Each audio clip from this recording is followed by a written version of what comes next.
The air was heavy with silence, but the kind of silence that carried weight, the kind that made the skin prickle before the storm arrived.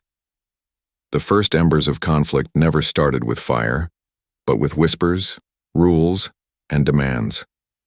At the center of it all stood a man who had worked his entire life to build something honest, something raw, something real, a farm that wasn't just land, but his lifeblood. He had poured sweat into the soil, hope into every harvest, and patience into every barn wall. But in a neighborhood where control was disguised as order, the homeowners association wasn't satisfied with fences and manicured lawns. No, their eyes set on his farm, and with arrogance so thick it suffocated, they believed they could break him. This is the story of how the HOA tried to destroy a man's livelihood, how they set flames to his world and dared him to fight, and how, in the end, he rose not just with justice, but with a victory that echoed louder than the crackle of fire. Stay with me, because every twist in this tale will leave you questioning just how far people will go for power, and how one man's resilience changed everything. He had always been a quiet man, someone who lived in rhythm with the seasons. His name was Daniel, and for years, his farm stood as a piece of heritage in a community that had long forgotten its roots. The barns smelled of hay and cedar, the chickens clucked freely, and the crops rose proudly from soil enriched with decades of labor. But as time passed, a newer wave of residents moved in, people who didn't see the land as tradition, but as inconvenience. Where Daniel saw life, the HOA saw disorder. They claimed the chickens were noisy, the barns an eyesore, and the farm itself a violation of neighborhood standards. Yet Daniel was no stranger to their complaints. He smiled, nodded, and returned to his work, believing that persistence and goodness outweighed petty politics. But the HOA wasn't finished. They weren't merely interested in fines or letters. They wanted domination. And when they realized Daniel wouldn't bend, they turned to intimidation. First came the notices. Crisp white envelopes slipped under his door, demanding he remove unsightly farming equipment that had been part of his land long before the HOA existed. Daniel ignored them, not out of defiance, but because he knew his rights. Then came the fines, small at first, then growing, stacking like bricks meant to wall him in. Neighbors whispered about the feud, some offering sympathetic smiles, others shaking their heads. But the fire was no accident. On a cool night when the stars stretched like diamonds across the sky, the barn went up in flames. The sound was unlike anything Daniel had ever heard. Wood snapping like bones, animals shrieking in terror, and his life's work turning to ash in the span of hours. He stood there helpless, water hose in hand, as neighbors gathered in hushed circles, their faces pale in the glow. And then came the words that would change everything. The HOA president, smug as ever, smirked at Daniel and said, "Go ahead, sue us if you think you can win." That was the moment when grief turned into resolve.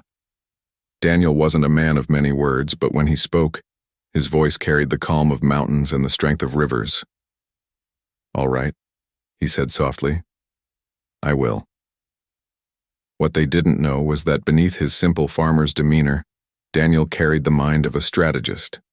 His father had been a lawyer before passing the farm to him, and though Daniel had chosen crops over courtrooms, he remembered every lesson, every tactic. The HOA thought they had cornered him, but they had underestimated the quiet man who knew more about justice than they ever would. The lawsuit wasn't just a claim, it was a storm. Daniel collected every notice, every fine, every threatening letter, and stacked them like ammunition. He filed reports, documented damages, and even gathered testimonies from neighbors who had witnessed the animosity escalate. Slowly, piece by piece, he built a case so solid it could break steel. The HOA laughed at first, brushing off his efforts as desperation. But the laughter faded when the summons arrived. They weren't prepared for the legal firepower Daniel carried, nor the way the courtroom transformed into a stage where their arrogance was stripped bare. When the judge asked about the barn fire, Daniel's evidence spoke louder than words. Photographs, recordings, statements that painted a chilling picture of intent. When the HOA tried to twist the narrative, claiming his farm violated regulations, Daniel countered with proof that his land was protected by state agricultural exemptions, long predating their authority. And when they smirked, daring him with silence, Daniel's quiet persistence became thunder. Every hearing drew more attention. Reporters scribbled notes, neighbors filled benches, and the once powerful HOA found themselves exposed, not as protectors of community order, but as tyrants drunk on control. But the most powerful moment came when Daniel stood before the jury. He didn't speak like a lawyer, didn't drown them in jargon. He spoke like a man who had lost something precious. He described the farm not as property, but as heritage, a place where his father's hands had tilled, where his mother's laughter had echoed, where each harvest wasn't just food but a memory. He described the fire not as destruction of wood and hay, but as a wound to his soul, and he asked with simplicity that pierced through the noise, "If they can do this to me, what's to stop them from doing it to you?" The room fell silent, and in that silence, Daniel had already won. The verdict came like dawn after a long night. The HOA was found liable for damages, massive damages, enough not only to rebuild the barn, but to expand the farm, to make it stronger than ever. The fines they had issued? Overturned. The threats? Exposed. The arrogance? Shattered. Daniel stood outside the courthouse as neighbors gathered, clapping, cheering, some even crying. The quiet man had risen, not with fists, but with truth. And in that moment, the HOA realized that power built on fear collapses under the weight of justice. His new barn stood taller, painted bright red against the horizon, a beacon of resilience.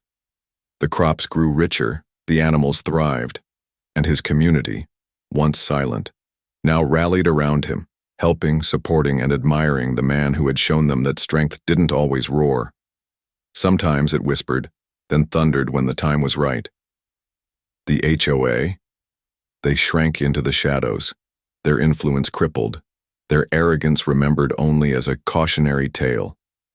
This story isn't just about fire or courtrooms, it's about endurance. It's about how far determination can carry a person when others try to strip away what they love. It's about standing firm when dared to fall.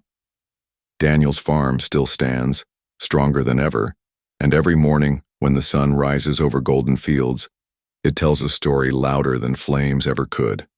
A story of justice, a story of resilience, a story of malicious compliance that turned arrogance into ashes. And now, to you, the listener, what would you do if someone tried to take away everything you built, everything you cherished? Would you give in, or would you rise like Daniel did? Remember, sometimes the quietest voice carries the greatest power. If this story inspired you, make sure to share it. Subscribe for more powerful stories, and let others know that no matter how strong the opposition seems, justice has a way of finding light. Because in the end, it isn't about the fire that burns us down. It's about the strength we find to rise again.